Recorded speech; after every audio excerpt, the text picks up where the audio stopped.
the DC cinematic universe hasn't been as successful as the Marvel ones. They kind of chop and change and they can't seem to find a sure footing. They're trying to create the bigger world before they create the individual figures. But with Aquaman, I was a little bit excited, and it was primarily because of James Wan. I have a great admiration for this director. I think he has a good grasp of what he is doing. He has done it in horror. He's done big action spectacles before.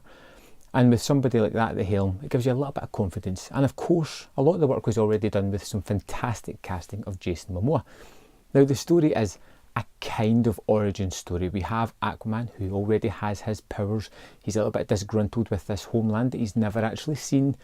He is forced kind of to go back there to battle against an evil brother who wants to bring war to the surface world. That's the basic premise. You don't really need much more than that. And we can just jump straight into the actual movie itself. Now, I think there is some deft touches, thanks to Wan, in the way he tells the story visually, that really make the movie kind of warm to you pretty quickly on. No, Momoa is pretty good, and in the opening scene with him on a submarine, you get several moments as he stops, does a sort of look at the camera, and a guitar lick plays, and it's kind of like a cool moment. But then they do that again and again and again in quick succession, just letting you know that it has its kind of finger on the pulse and it knows the kind of movie it wants to be. It wants to be a little bit tongue-in-cheek, a little bit cool, a little bit glamorised, and a little bit different from the other DC movies. It's going to be a little bit of levity here, a little bit of fun and games, and that's what you get all the way through this. Now, there is several factions to the movie of where it takes place. On land is quite good, in the water is pretty spectacular, but the thing I didn't know going into this movie was how it was such an adventure movie. How it really just went for that kind of Indiana Jones feel. It's globetrotting. They're on a quest to get something MacGuffin thing, to do something else. But it is that kind of movie, and it's fun.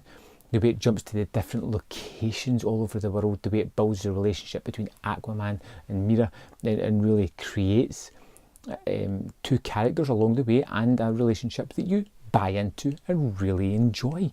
And this was the fun thing about the movie. It doesn't take itself seriously. And that's the key to it as well. You know, it eases over you. It's so much fun. Momoa is a great Aquaman. He's somebody that you can really latch on to and just kind of have a lot of fun with. The kind of thing that you see The Rock doing in a lot of his movies. It's that kind of suave persona that is just full of confidence and swagger that you can't help but kind of admire, especially when he backs it up as well. The action set pieces are outstanding and a hell of a lot of fun. I really enjoyed the way they were varied and all over different locations as well, whether it be underwater fights within submarines, whether it be the fantastic chase and fight sequence in Sicily, which I think is probably the standout for myself. The strange kind of Tomb Raiderish moments as they're in the Sahara. There's all these different things going on. They're all visually different. They're all visually stunning and interesting, and the way that they are directed are really fun as well. Go back to that scene in Sicily. There is two sort of chases, fights going on in there, one involving Mera and one involving Aquaman, and it kind of jumps between the two seamlessly, where it will have Aquaman fighting in the foreground, Mera in the background, and then it will just zoom into her and follow her for a little bit, zoom back out. It's really nicely done, and it creates a sort of visual style and keeps the movie moving forward. It doesn't languish on dialogue sequences or with like exposition too much. There is some of that, and the movie's just a breath of fresh air more than anything. I had a hell of a lot of fun with this movie, you know, from the various different performances, which were all pretty good. You know, you've got Nicole Kidman as Aquaman's mother, you have Willem Dafoe as his kind of mentor, who's in a smallish kind of role.